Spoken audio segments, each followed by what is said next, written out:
Stand by for action.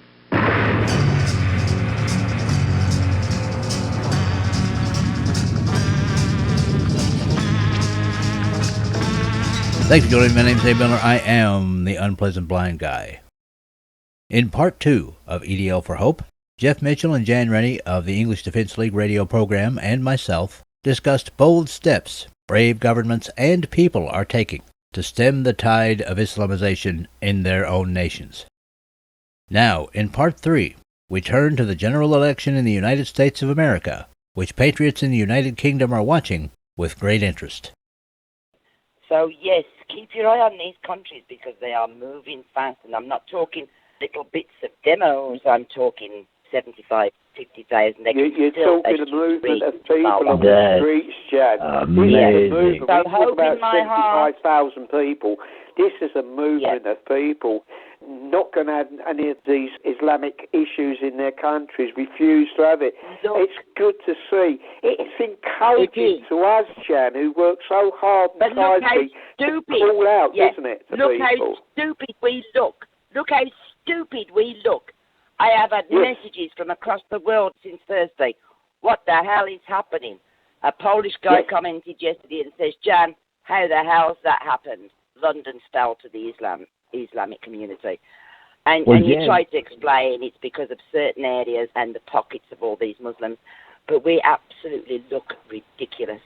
Jan, I did mention this, and I've hit it on a few times, that the way that the demographics and the politics are in this country at this moment in time, there's only so much the people, because we're looking stupid. It's us who speak out, and it's us who's looking silly because our politicians are doing everything the opposite of what we, the people, want. They're going against our will, they're going against everything because it's the greed, the petrol dollar, everything against us to do anything and to try to silence us. You can't keep pushing people.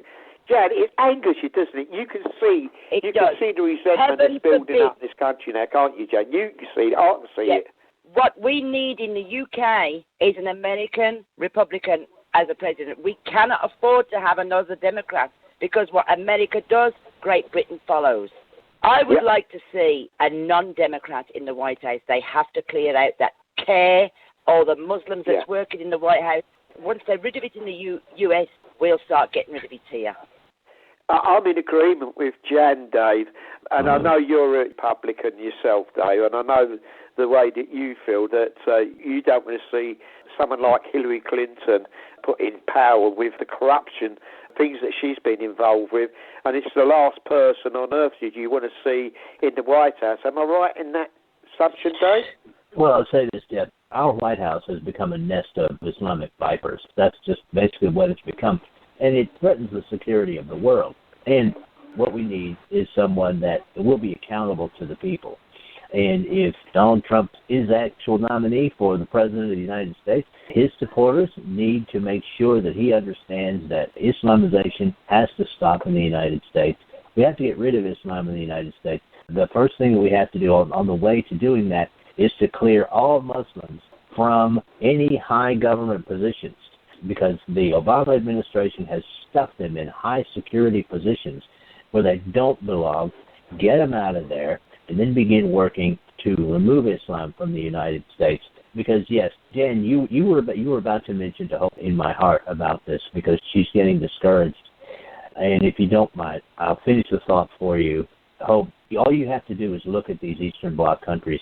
They're coming out in tens of thousands against Islamization. Hope comes from very strange places sometimes. And in this case, it's coming from people who understand oppression and who don't want to live under it again. So believe me, I know you feel like you're alone here in the States, but you're not. If nothing else, there are people living in those countries who would take your hand and say that we are with you. We are going to win this. Trust me on that. And with that, that's it, Jan. Did I finish the thought right for you? Yeah.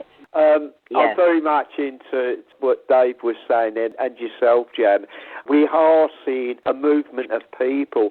It'll be countries like ours that there will be people will stand up. We've been doing it for 7 years. E.D.L's been doing it. We've been demonstrating. We've been speaking about these problems many years now.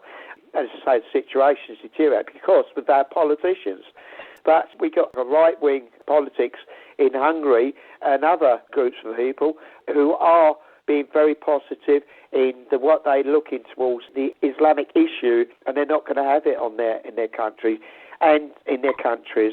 So, and I think in the end, we're going to have to do the same, and it's going to be a lot of upset for the poor politicians because we're going to hang them out to dry. Yeah, they think they're comfortable and cosy, and the elitists out there who think they pull the strings and the puppets will dance for them. Your time will come as well. Don't you think that you're sitting in your ivory towers doing this and doing that and all these things are happening because your time will come? Don't you think you can run and hide because we will catch up with you in the future? Yeah. Anticipation of a positive outcome in our United States general elections is high among patriots in the United Kingdom and around the world. Fighters in the new civil rights movement who understand that Islam is the greatest sponsor of oppression our world has ever known. In the conclusion of E.D.L for Hope, we discuss what could be the most historic election in the recent history of the United Kingdom and one that will have reverberations throughout Europe and the world, including the United States of America. That's it for this time. I appreciate each and every one of you. Thank you for listening, and may your God go with you. Goodbye. The Unpleasant Blind Guy is copyright 2016 Anno Domini.